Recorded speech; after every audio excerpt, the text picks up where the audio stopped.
લોકો સમજવા તૈયાર નથી તો કોઈ મિનિંગ જ નહીં ને રાજભાઈ. પણ હું તમને એ જ કહું છું, મારા ગામની અંદર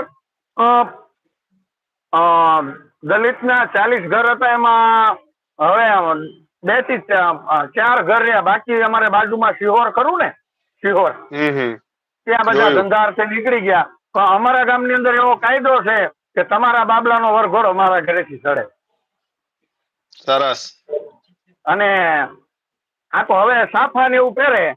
પછી માની લો તમારા બેન હોય ને, તમારા બેન એ જયારે મારા ઘરના તમારા દીકરાને પોંખણા લઈને જયારે વરઘોડે ચડાવે ત્યારે તમારા બેન પૂછે કે આ તને કેવો લાગ્યો એમ.